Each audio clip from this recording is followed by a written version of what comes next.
여러분 반갑습니다. 한 주간 잘 보내셨는지요? 오늘의 발표의 주제는 인간관계의 윤리입니다. 사실 이 발조서가 전쟁이라는 주제를 발표하기로 했었는데 전쟁이 조금 부정적이고 인간관계의 윤리가 우리 삶에서 너무 중요하다 보니까 이렇게 주제를 바꿨습니다. 특별히 오늘 인간관계의 윤리는 이거를 잘 여러분들이 깨닫고 실천할 때 실제로 여러분 삶이 형통해지고 승리의 삶으로 바뀌어지는 그런 놀라운 역사가 일어날 줄 믿습니다.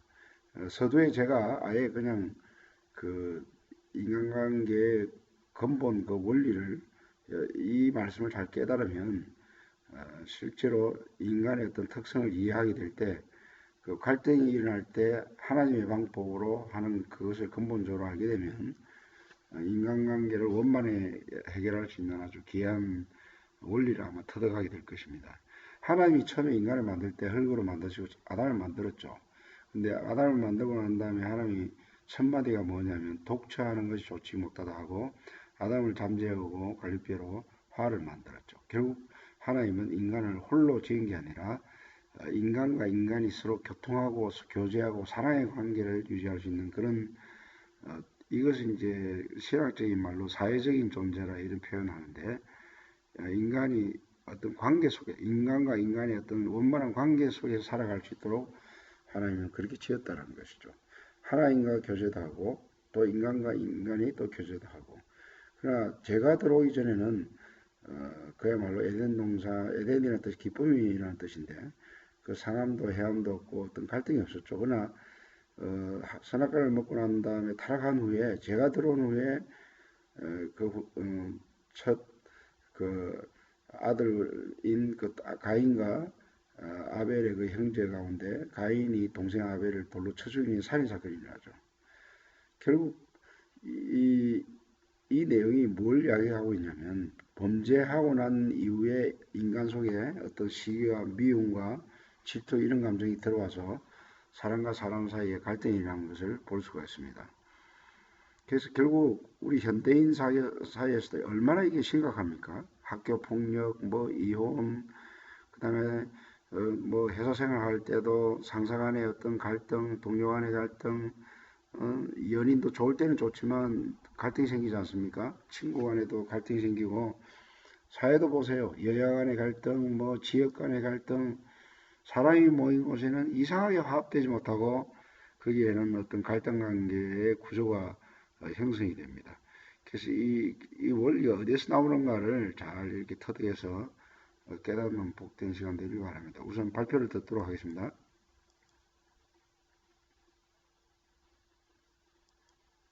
안녕하십니까? 인간과 윤리 수업에서 인간 사이의 윤리라는 주제로 발표를 하게 된 11조 승유빈입니다.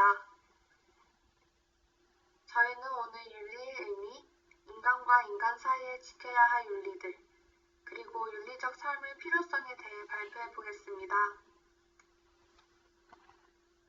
먼저 윤리란 사람과 사람 사이의 관계, 즉 인간관계의 도리, 당위적인 행위의 규범 체계를 말합니다.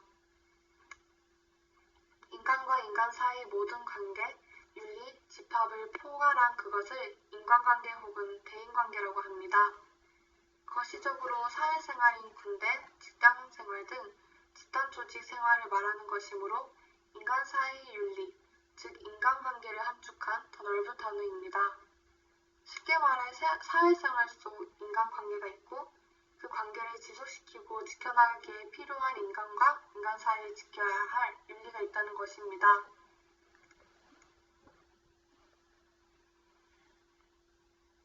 인간 사이에 지켜야 할 기본적인 윤리들에 대해 알아보겠습니다. 지켜야 할 윤리들에는 이웃 간 생활 윤리, 상식적 윤리, 집단 내 윤리, 네티켓 윤리, 공공시설 윤리, 그리고 사회적 윤리가 있습니다. 이러한 윤리를 지키며 좋은 인간관계를 가꾸기 위한 방법에는 꾸준한 자기관리, 타인에게 관심 갖기, 긍정적이며 밝고 당당하게 자신감 갖기, 관심사를 잘 맞추기, 그리고 상대 상대를 속이는 행위 하지 않기 등이 있습니다. 마지막으로 윤리적 삶의 필요성에 대해 알아보겠습니다. 윤리적 삶이 필요한 이유 중 첫 번째는 인간의 이성과 자유의지 때문입니다. 인간은 다른 사람이나 사회 집단에게 의식적으로 고통을 가하거나 피해를 줄 가능성이 있습니다. 이러한 인간의 특성은 윤리를 통해 의식적으로 행동 규제가 가능합니다. 두 번째, 인간의 이중성 때문입니다. 인간은 전적으로 선하지도 악하지도 않습니다.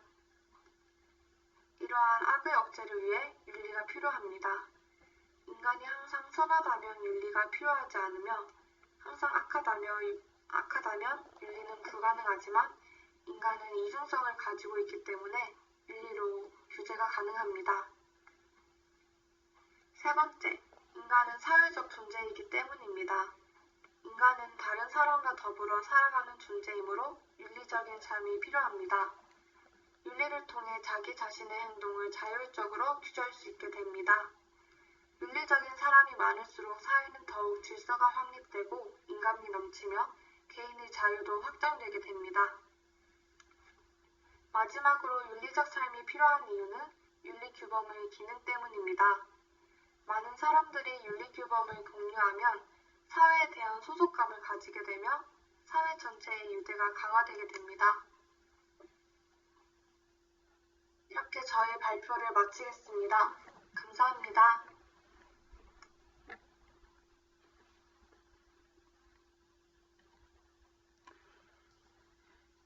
예, 학생 발표 잘 들었는데, 인간과 잘 들었는데, 이 발표 내용이 너무 짧아요. 원래는 한 12분, 3분을 해야 제가 한 2, 3분 평가하는 걸로 되는데, 이렇게 뭐 6, 7분 이렇게 발표하면 참 이게 곤란한 내용이죠. 여러분,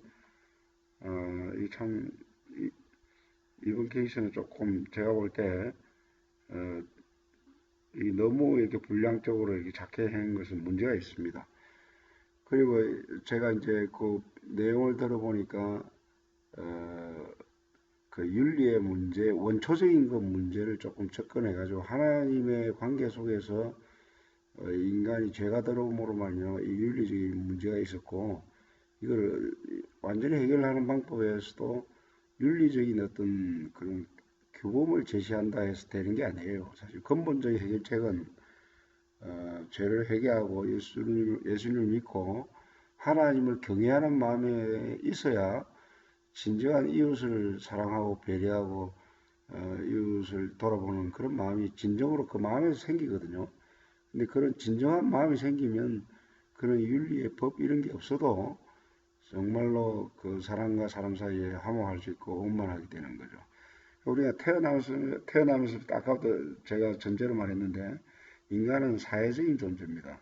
태어나서 가족 관계가 있고 학교에 가면 친구와 스승 간의 관계 있고 연인 친구 관계 또 가족과 부모 형제 간의 또 회사에 가면 상사 간의 관계 뭐 다양한 어떤 살아가면서 사람과의 관계 속에 살아가지 않습니까?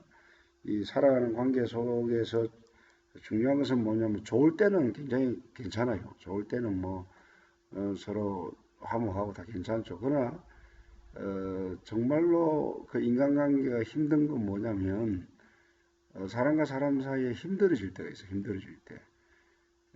이때 제가 시편 37편에 있는 성경 말씀에 예를 들었는데 힘들어질 때가 어떤 때가 힘들어지냐면 나는 아무 잘못이 없는데 어떤 상대방이 나를 뭐 인격적으로 무시하거나 공격하거나 나를 비판하거나 뭔가 상대방이 나를 이렇게 곤란하게 만들어 가지고 상처를 입고 굉장히 본인이 이제 힘들 때가 있어요.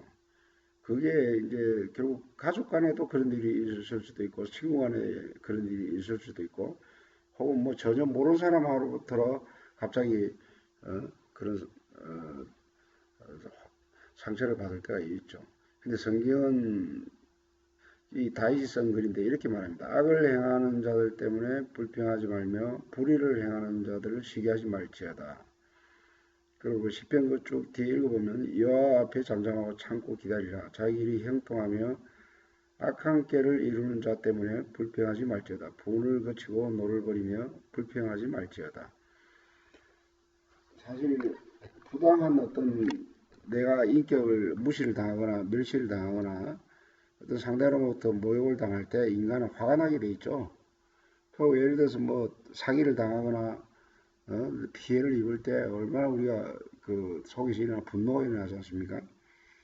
근데 이제 그 분노가 일어날 때 성경은 조심해야 된다고 말합니다. 분노가 일어날 때 그거를 참고 오히려 그 억울하고 참 속에서 일어나는 분노의 그 마음을 가지고 하나님께 기도를 하는 거죠. 하나님, 내가 지금 마음이 이렇게 억울하고 속에서 분이 차는데 하나님 도와주십시오 하고 기도를 하면 참 재밌는 게 우리가 예수 그리스도를 영접하는 사람들이 기도를 하면 이런 그 분과 억울함과 마음에 이런 갈등이 일어날 때 기도하면 이상하게 기도를 통해서 그 불평과 원망하는 마음, 미워하는 마음 이런 것들이 이렇게 사그러지면서 마음이 이렇게 평안이 찾아오는 걸 경험합니다. 참 이거는 세상 사람들이 알 수 없는 원리죠. 세상 사람들 대부분이 뭐 상대방이 이렇게 시비를 걸고 같이 싸우죠.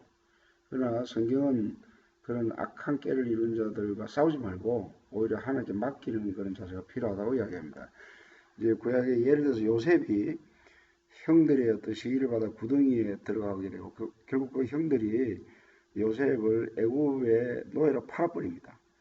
근데 이 요셉이 이제 애굽으로 가서 그 보디발의 집에 이제 가서 일을 하게 되는데 그 일을 아주 착실히 잘 하죠. 근데 이제 보디발의 아내가 이 요셉이 아주 잘생겼기 때문에 그 당시에 젊고 아주 뭐 얼굴도 핸섬하고 그러니까 그 보디발의 아내가 이 요셉을 성적인 유혹을 해요.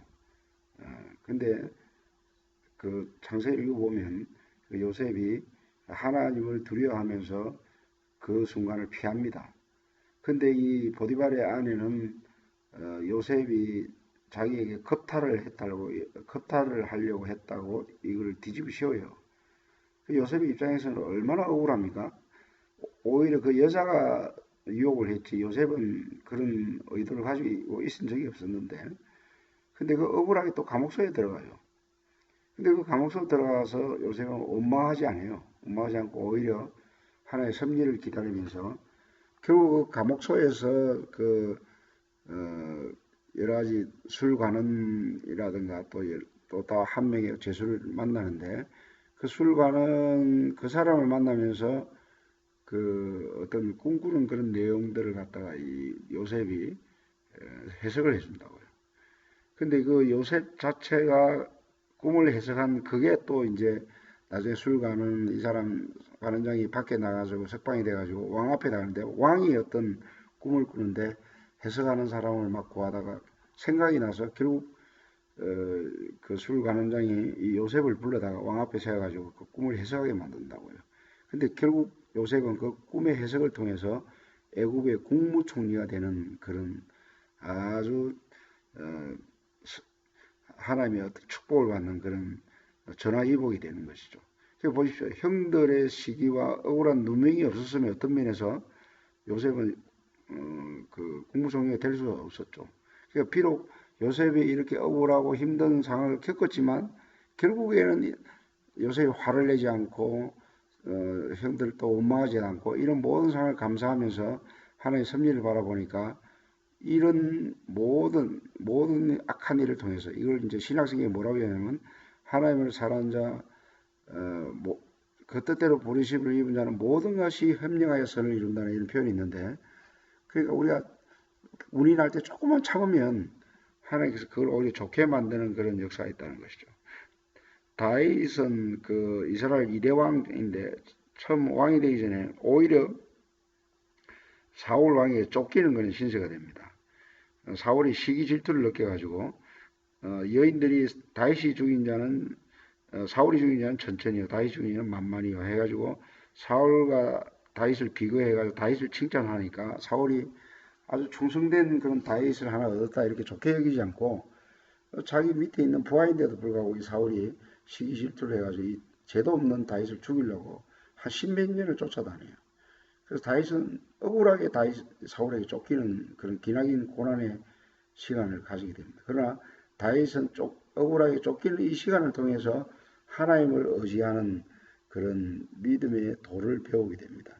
원망하지 않고 사울을 미워하지도 않고 결국 이 다윗은 장차 이스라엘 왕 중에 가장 훌륭한 왕으로 등극되는 것이죠. 그래서 우리가 인간관계 원리주 가운데 나를 아주 괴롭히고 나를 막 피해를 주고 나를 아주 힘들게 하는 사람들이 어딜 가도 있어요. 그거를 참고 인내하고 그거를 기도하면서 그걸 풀 수 있는 그 사람은 어떤 상황이 좋아져도 인간관계를 원만하게 할 수 있는 사람이에요. 사실 이 주제가 가장 제가 말하고 싶은 주제예요.